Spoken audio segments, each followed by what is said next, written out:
Well, hello and welcome to the Encephalitis Podcast. 10 years ago, a book was released, which has become an important contribution to the literature and understanding on the subject of encephalitis, notably anti-NMDA receptor encephalitis. I know I have my copy here. This is my original copy, well thumbed, and something we will come back to. But it is a biography which details one woman's struggles with encephalitis, in particular her diagnosis and her recovery. It became a New York Times bestseller and was even developed into a Hollywood film by Charlize Theron and starring Chloe Grace Moretz. I am, of course, as you just saw, talking about Brain on Fire, My Month of Madness by Susannah Cahalan. Over the past 10 years, Susannah has become an inspiration for members of the encephalitis community and an ambassador for our society, the Encephalitis Society. Susannah, I am delighted to say, is joining us to talk about the 10th anniversary of Brain on Fire, its impact and her thoughts a decade on from its release. Susannah, welcome to the Encephalitis Podcast. Oh, Ava, it's a pleasure to be here. Thank you so much for having me. What a joy. I'm so thrilled, and it's a perfect excuse to catch up with you. We've just been nattering away there, putting the world to rights. I can't believe it's 10 years since Brain on Fire was published. I don't know. I mean, I've been reflecting on it, and I remember you coming over to the UK. I remember we went out for lunch at the Savoy. Yes. We had a book launch at one of the most famous bookstores in London. We made quite the meal of it. It was certainly a wonderful time in my career. But 10 years, how does it make you feel? Old. It's amazing. No, that trip, the trip over to the UK was one of the highlights, I think, of maybe the highlight of the launch. And it was so special. And it was interesting. One of them kind of a key question came up. I remember, like, as if it was yesterday, a key question came up during the book launch where someone had asked me, would you take it back? Would you take that experience back? And at that time I was closer to it. I was 4 years out. And I said, I would definitely take it back. I would never want to go through that again. And it's interesting. I remember that really haunted me after. And I thought, is that really true? Like, would I have taken it back? That experience, now looking in the rearview mirror and seeing how much positive change it created. And I feel very differently now than what I said then. But that always has stuck out in my mind as something interesting about this knee-jerk response to say, of course I wouldn't have gone through encephalitis again. But kind of emerging from it and realizing that I don't think I would have changed a thing. So that's been an interesting development since, I would say. But yeah, that experience was amazing because it was a community of people. I felt very alone in the lead up to that. That was just in the beginning, where the Autoimmune Encephalitis Alliance was just beginning. I'm not even sure if it was launched at that point. So there were really very few communities, some online, but never in person. I mean, I was in contact with a lot of people, but I had never been in a room full of people who really deeply understood. Even Ava, you haven't had encephalitis, but you understand deeply what that means. And so that was really powerful to be in that room. I can't properly express how meaningful that was to me, especially at that time. Oh, well, that means a lot to me. And we did some crazy stuff as well. If I remember, we also invented a Brain on Fire cocktail. We did. I need that. I want one right now. It's actually, I should have got it out. We actually published it in our Encephalitis Society cookbook, didn't we? Yes, we need to do this again to celebrate the. I know, we definitely do. It was a good cocktail. It was a great cocktail. Yeah. You saw I still have my copy signed by your good self, but I'm going to challenge you now. Can you remember what you wrote to me in it?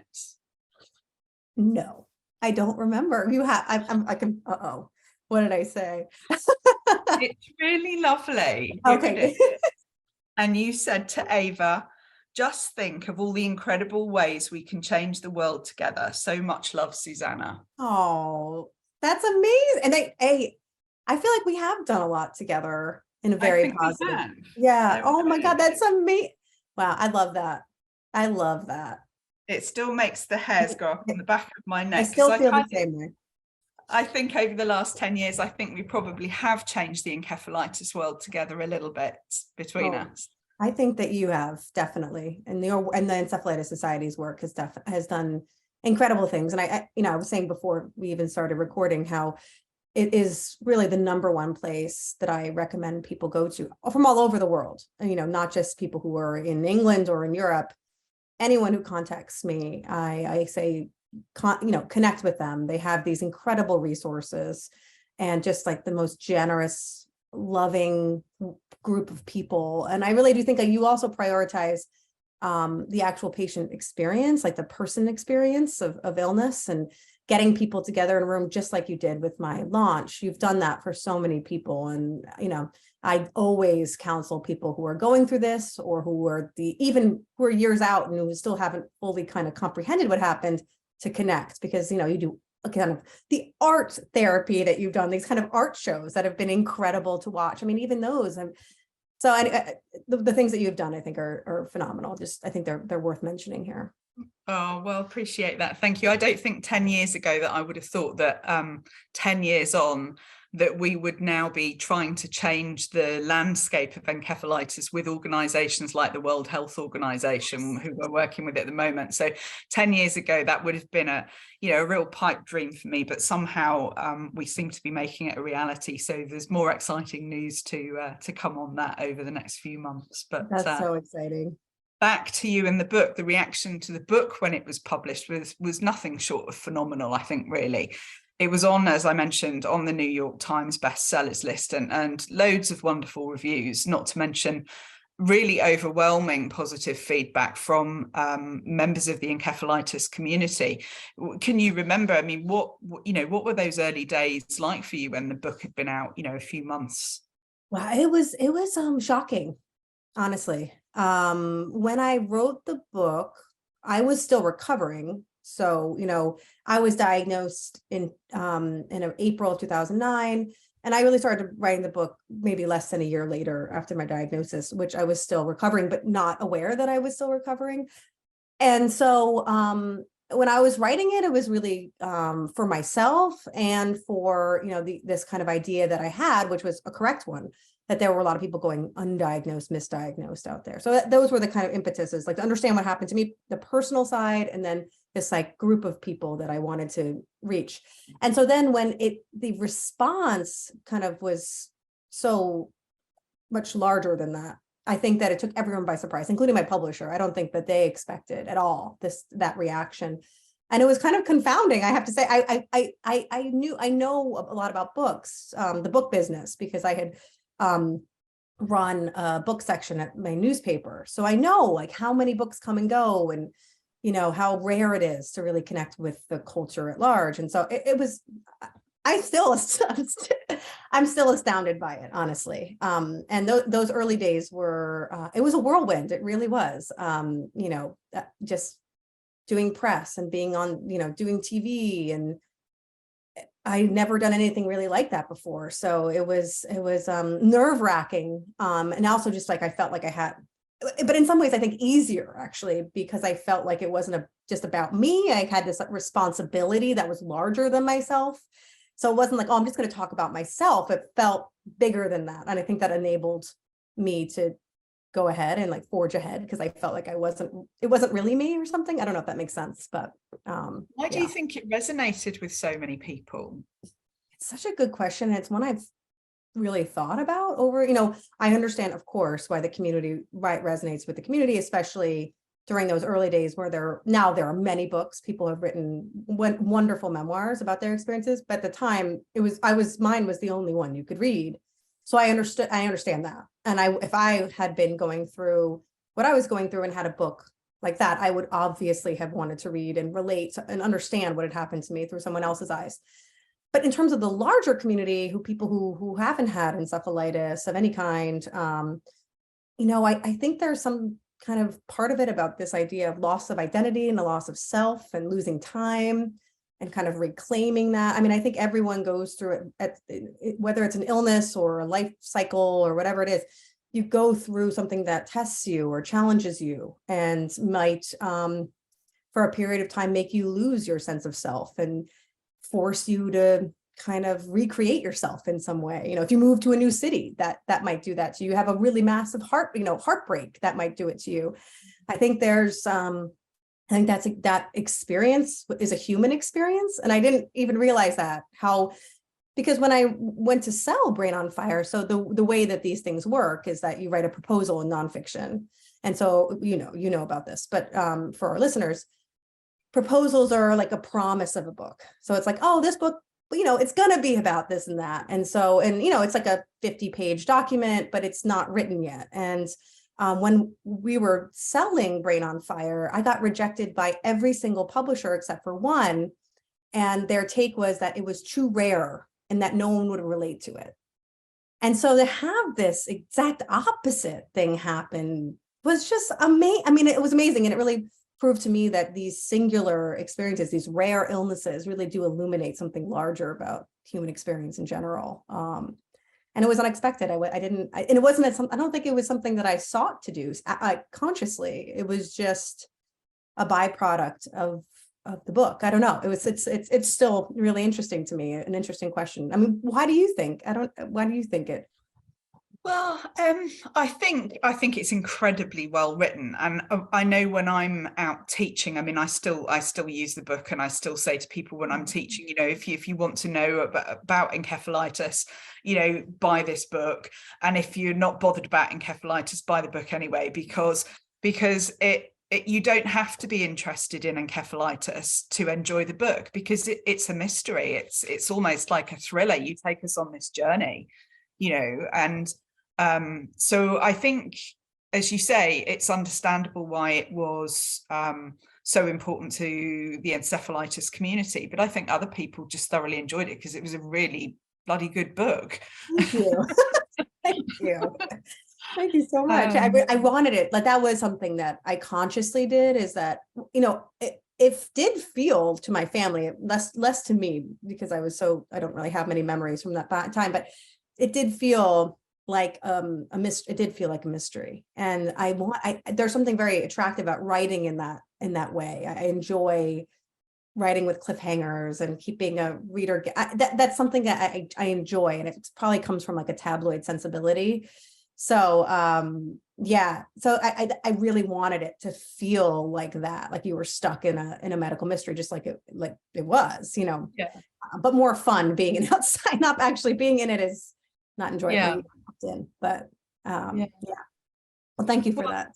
Oh, you're so welcome. We all know Brain on Fire many of us know, was turned into a movie starring Chloe Grace Moretz, produced by Charlize Theron, which came out on Netflix a few years back now. I think it was about 2018 or something? No, you might be right. Is it 2016 or 2018? Time passes as too quick. I don't know. I'm going to go with 2018. Okay. Yeah. But I think I was going to say when you receive a phone call like that, but I've got a feeling it was an email that popped into your inbox. We've talked about this once. Was it an email you it was over time. There was it wasn't just like one day it was going to happen. There was early interest from another actress. I met with that actress. It was always Charlize Theron that was involved in, who was the producer behind it. But there was another actress, and then that fell through. And then I thought, that was another thing I never thought was actually going to happen, because I'm fairly savvy about that world. I haven't had any personal experience with it, but through people I know, acquaintances, I've known that Hollywood often options books, means like they get the rights basically to do it, and then they never move forward. So you're in years stuck in limbo. I've heard of a lot of writers stuck in limbo for their careers, like it never gets made. So I thought that's what's going to happen. It's going to get optioned and it's never going to get made. I thought there's no way Hollywood is going to use the terms anti-NMDA receptor autoimmune encephalitis. Like I just, that to me just didn't seem plausible. And it still seems like I can't believe that they did. But then when Chloe Grace Moretz got involved, things seemed to gel. Like it seemed to go really fast. And I do remember there was a phone call. I remember it was in upstate New York, and I can actually, it's funny, I haven't thought about this moment in years, but I was on a deck, And I got a call from Charlize Theron, and she told me Chloe Grace Moretz wanted to do it. And I remember knowing, okay, this is like a big moment. Like, okay, this is like a star who's attached. So I remember that. And I remember just being just like completely excited and overwhelmed and like a little nervous, because it's you lose control when there's a movie, you don't have control anymore. And I don't know, I had a flood of varying emotions, mostly extremely excited. And mostly really extremely excited to be talking to Charlize Theron, because that's not a daily part of my existence. So, but yeah, that was the main phone call that I really remember from that time. Amazing.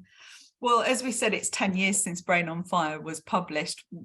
And you touched upon this right at the beginning, almost, when you talked about being coming to the UK and being in that community and answering a question that was put to you then very differently to perhaps you would now. So what does the book mean to you now with this 10-year distance between its release? Oh, I have such a fond, it's like a child, it's like my first baby, and I think there was a period of time, I was 10 years, let's say it's 14 years since my diagnosis and 10 years since the book came out. It makes sense. I think I'm not great at math, but I think that's what it is. And I went through, there was a period of time where I was doing so much. I mean, I was doing every single, any press anyone wanted. I was doing grand rounds across the country, internationally. And it was extremely exciting, but I was getting burnt out of my story. I actually was like, it lost its meaning to me because I told it so many times. And there's this concept that the more you remember something, the more it actually becomes farther and further removed from your existence. So I really didn't have much. I kind of lost my connection to that time. It felt like a story I was telling about like a close friend. And so the more I kind of conjured it up, the less it had meaning to me personally. And so I kind of took a break. There was a period of time where I was like, I was working on my second book. I was very involved in that. And I said, I have to kind of get some distance from this book. And now it's been several years since I've done that. And the 10 years and looking back has like renewed my interest in the book and it has given me like a new way of talking about it, because the way I would do a lot of the ways I would talk would be like very immediate, like this is what was happening to me, and I can't, that was kind of faking it because I don't really remember what it was like anymore to have photophobia or to have the seizure or et cetera, et cetera. It was like reciting a practice speech about it. And so now having this 10-year opportunity to see it in the context of what has happened and these kind of changes in the field and advancements and all these incredible people I've gotten to meet over the years, and to really imbued it with this deeper meaning and beyond just like the immediacy of my experience that has renewed like that book it changed my life. It changed other people's lives. And I have it's a strange way to put it, but I have like a deep fondness for the book now that I don't know, that's how I feel about it. Like a child. That's how I feel about it. Yeah. I think that comes across, obviously, when the 10th anniversary edition was suggested. You kindly sent me over a copy of the new chapter that's in it, and I sat up in bed reading it one night, and just the hackles went up on the back of my neck, and just brought it all back to me again, really. Oh. So I think that really comes across in that final chapter. I think it's such a great addition, but. I guess, you've had this 10-year overview of something that you would never have chosen to have been involved in had you had a choice. But what changes have you noticed in the past 10 years in encephalitis or encephalitis and its associated communities? What do you think has happened over the last 10 years? Well, kind of circle back to what we were talking about before with the advancement in what's going on with you guys and what's going on in the kind of nonprofit world surrounding this or even this patient advocacy group surrounding this. I mean, there was nothing when I was diagnosed for someone like me. I mean, I think was the Encephalitis Society, how long has it been around? But it wasn't connected with encephalitis, with autoimmune encephalitis. Like there wasn't, if you were Googling autoimmune encephalitis alliance, autoimmune encephalitis, you wouldn't go to Encephalitis Society like I did, and it wasn't connected yet. So you felt very siloed. There was no place for someone like me to go and feel like a community. And that is not the case anymore. And there's just the work being done in terms of groups behind this. It's a totally different landscape now than in the past when I was diagnosed. The research it's a different world. And the numbers, I can't do them off the top of my head, but I know that there are kind of I think that there were 300 articles written last year on autoimmune encephalitis, not even encephalitis, autoimmune encephalitis. And when I was diagnosed, I think there were like, again, I'm making these numbers up, but the equivalent of 20 ever written. Yeah. So the kind of expansion of knowledge about and awareness about the illness has been, it's kind of a night and day. And I think diagnosis has gotten far better. So people are getting more quickly diagnosed. They're getting treated in more aggressive fashions. Of course, there are still issues. People aren't getting diagnosed properly. I still get emails all the time from people, and there are always a horror story embedded in there. Out of one out of every 8 will have, a terrible story of misdiagnosis. So there's still a problem. And that's why, the work of the Encephalitis Society and other, nonprofits, it's so important to get awareness out still. It can feel like, oh, we've reached everyone. We haven't, and there was one woman who I did a grand rounds at the hospital where she was diagnosed. And a couple years, maybe a year later, she went in presenting pretty classically, and her father was a doctor. So she had a lot on her side. I had done a grand rounds there. Father was a doctor. Still, she was given high dose of antipsychotics. She was misdiagnosed. She was siloed off to psych. A lot of things happened before she was diagnosed, which horrified me because it shouldn't have happened that way. So it just proved to me, okay, we can even do the grand rounds and it still doesn't reach everyone. Mistakes still are being made. So as much as awareness has, the kind of, I've heard that medical students now, my step sister told me that there was an autoimmune encephalitis question on the MCAT, which is this, the test for future doctors and to get into medical school. So, it's really kind of hit what you think is a saturation point, even though there's still more work to be done. So the landscape has shifted astronomically in that last 10 years, which has been such a joy to be aware of, because I'm not in the medical community. I'm not in the nonprofit sector. I'm a journalist and a writer, and I'm interested in science, but it wasn't my primary area. So I don't think I would have even been fully aware of this massive shift in medicine on this specific illness, which shows you the possibilities of other illnesses too, that you can have these kind of swift movements forward, which is very inspiring, I think. So when you look back in the past 10 years, it is very, very inspiring, despite all that still needs to be done. Yeah, like you said, absolutely. There's still lots more to be done, but there has been this pendulum shift in terms of this condition. I think that's really important. I mentioned earlier the 10th anniversary chapter that you've written, and how it made me feel, when I read it, kind of hairs up on the back of my neck, and again, just how incredible your writing has continued to be and to develop. It is a chapter that philosophizes a bit on your journey. It's reflective, it looks back, but you conclude towards the end of that chapter by saying that your story doesn't belong to you anymore, that it belongs to the readers, to the survivors. Can you tell us a bit more about that? Yeah, that in a way, it's a very kind of concrete.